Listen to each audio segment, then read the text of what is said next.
रक्तदान महादान। रक्तदान को ऐसी महादान नहीं कहा जाता। रक्तदान से हम दूसरों की जिंदगी बचा भी सकते हैं और स्वयं का स्वास्थ्य भी बना सकते हैं। इसके बारे में हम आगे चर्चा करेंगे, पर उससे पहले मैं आपको कुछ बातें बताना चाहूँगा। हमारे देश में अगर मात्र 1% लोग भी रक्तदान करना शुरू कर दें तो पूरे देश में खून की आपूर्ति हो सकती है। हमारे देश में लगभग एक साल में 1 करोड़ 20 लाख यूनिट खून की जरूरत होती है, पर मात्र 90 लाख यूनिट खून की आपूर्ति हो पाती है। इसका मतलब यह है कि 30 लाख लोगों को खून नहीं पहुंच पाता और इसके कारण बहुतों की जान भी चले जाती है। इसलिए अगर हम आज स्वेच्छा से रक्तदान करना शुरू कर दें तो हम बहुतों की जिंदगियां बचा सकते हैं।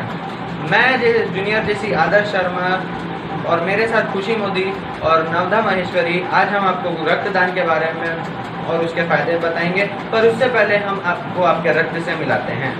रक्त की संरचना। रक्त के प्रमुख 4 घटक होते हैं। पहला, प्लाज्मा। रक्त का 55% भाग प्लाज्मा होता है। प्लाज्मा का एक तरल पदार्थ है जिसका 92% भाग पानी का होता है।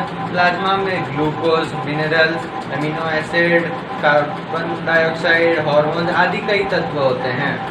दूसरा, रक्त में लाल रक्त कोशिकाएं होती हैं जिन्हें हम आरबीसी कहते हैं। तीसरा, रक्त में श्वेत रंग कोशिकाएं होती हैं जिन्हें हम डब्ल्यूबीसी कहते हैं। और चौथा, रक्त में प्लेटलेट्स होते हैं।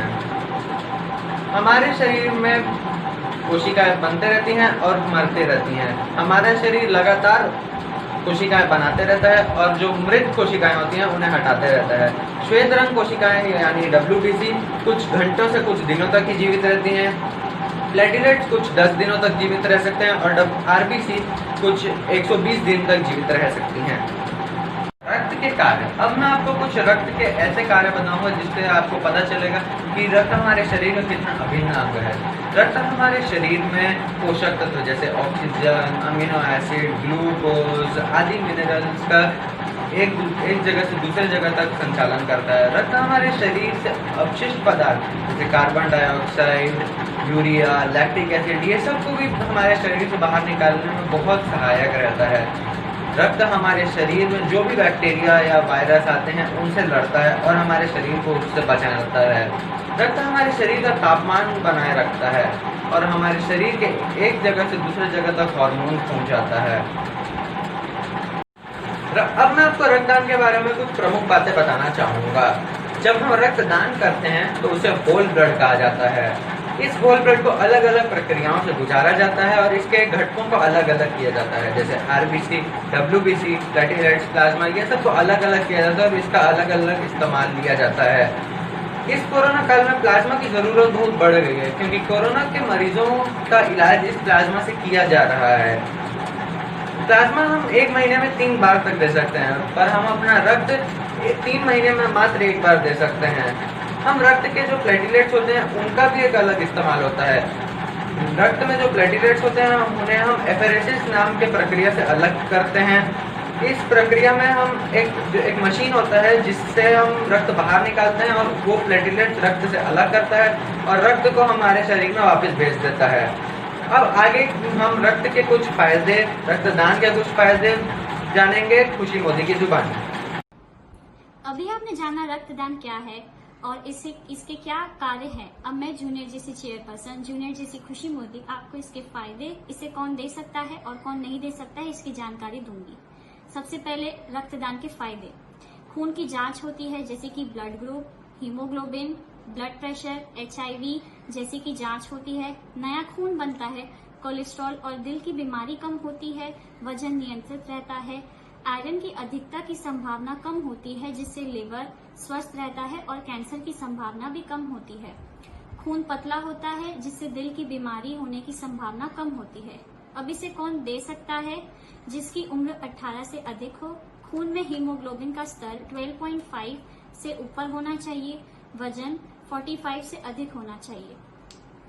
और इसे कौन नहीं दे सकता है? जिसे कोई बीमारी हो, पिछले 7 दिनों से कोई दवाई ले रहे हो, नाक कान छिदवाए हो तो 6 महीने तक नहीं दे सकते हैं, बदन में टैटू बनवाए हो तो 1 साल नहीं दे सकते हैं, कैंसर रोगी, यदि किसी का वजन अकारण गिर रहा हो तो, मधुमेह के रोगी, यदि किसी को किडनी की समस्या हो तो, यदि किसी का लिवर खराब हो तो, टीबी, अस्थमा के रोगी या मानसिक रोगी।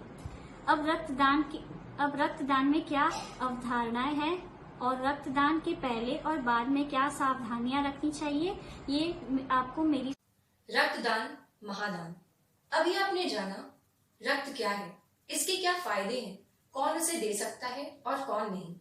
अब मैं जेसी नवथा माहेश्वरी आपको इसके बारे में जो अवधारणाएं हैं और रक्तदान करने से पहले और करने के बाद हमें क्या सावधानियां बरतनी चाहिए, इसके बारे में कुछ बताती हूँ।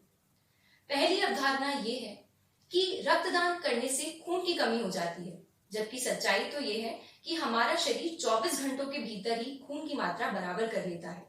10 से 15 दिनों में ही आरबीसी तथा डब्ल्यूबीसी की मात्रा बराबर कर लेता है।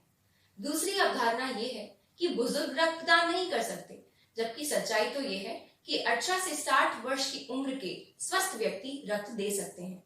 तीसरी अवधारणा ये है गोदना तथा नाक कान छिदवाने वाले व्यक्ति रक्तदान नहीं कर सकते, जबकि सच्चाई तो ये है कि 1 वर्ष के बाद आप रक्त दे सकते हैं। चौथी अवधारणा ये है कि हम साल में 1 ही बार रक्तदान कर सकते हैं, जबकि सच्चाई तो ये है कि 3 महीनों में आप रक्तदान कर सकते हैं तथा प्लेटलेट्स आप 2 बार महीने में दे सकते हैं और प्लाज्मा महीने में 3 बार दे सकते हैं। रक्तदान करने से पहले इन बातों का ध्यान अवश्य रखें। रक्तदाता की उम्र कम से कम 18 वर्ष होनी चाहिए। रक्तदाता का वजन कम से कम 45 से 50 किलोग्राम होना चाहिए।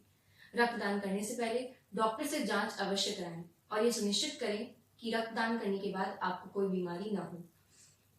रक्तदान करने से पहले अच्छी नींद अवश्य लें तथा तला हुआ खाना और आइसक्रीम अवॉइड करें।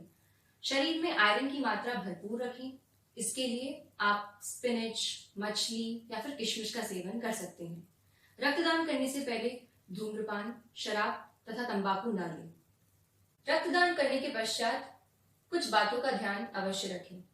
रक्तदान करने के बाद तरल पदार्थों का अत्यधिक सेवन करें, जैसे कि पानी, नींबू पानी, फलों का रस इत्यादि। दूसरी महत्वपूर्ण बात यह है कि 24 घंटों तक कसरत ना करें।